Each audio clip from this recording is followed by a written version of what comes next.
네, 오늘 나온 여론조사에서 이재명 정부 국정 지지율이 62.1%로 나타났습니다. 출범 이후 4주 연속 상승세를 보인 겁니다. 반면 야당이 된 국민의힘 지지율은 전통적 기반인 TK 지역에서도 고전하고 있는데 취재 기자와 자세히 짚어보죠. 자, 황예린 기자, 일단 오늘 리얼미터 여론조사부터 짚어볼까요? 네, 이재명 정부 국정 지지도는 취임 첫 주 잘할 것이다라는 전망치가 58.2%였습니다. 대선 득표율은 49.42%였는데 그보다 높은 기대를 안고 출발했던 겁니다. 오늘 나온 결과에서는 이재명 대통령이 국정 수행을 잘하고 있다는 응답이 62.1%로 잘 못한다의 31.4%의 거의 2배였습니다. 네. 4주 연속 잘하고 있다는 응답 수치도 상승세를 보였습니다. 오늘 조사 결과에서 또 눈에 띄는 게 서울 지역에서 전주에 비해 7.6%포인트나 올랐다는 겁니다. 그 배경이 뭘까요? 네, 7.6%포인트 상승은 표본 오차 안에 들어가긴 합니다. 서울의 경우 61.1%가 이재명 대통령이 잘하고 있다고 답했는데요. 리얼미터는 최근 발표된 부동산 정책 및 대출 규제 이후에 서울에서 두드러진 상승세를 보이면서 전체 지지율 상승을 견인했다고 분석했습니다.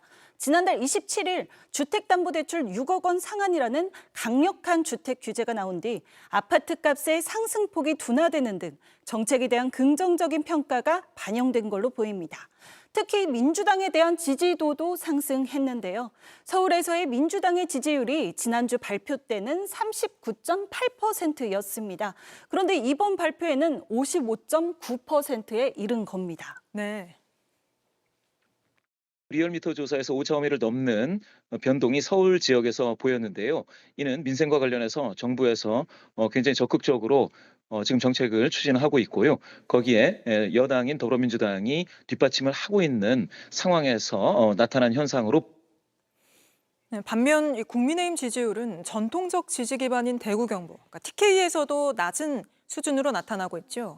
네, 대선 직전 대구 경북 지역에 대한 한국갤럽 조사를 보면요. 국민의힘을 지지한다는 응답이 62%로 나타났습니다. 네. 그런데 최근 조사에서는 35%로 나타났습니다. 국민의힘 지지율은 전국적으로도 20% 박스 안에 들어선 모양새를 보이고 있는데 국민의힘 지지율은 오늘 나온 리얼미터에서는 28.8%, 최근 한국갤럽에서는 22%였습니다. 특별한 이유가 있을까요? 대선 패배 이후에도 이렇다 할 변화나 혁신의 모습을 보이지 못하고 있는 게 가장 큰 원인이란 지적도 있습니다.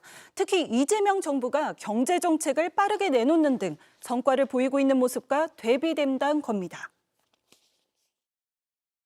자신의 지지 세력을 경제 문제에 따라 결정하는 경향이 있는데 현재 나온 정책들이 이런 부분에 부응하다 보니 이제 부동층들이 옮겨오고 국민의힘을 지지하는 분들도 옮겨오는 경향이 나타나고 있다.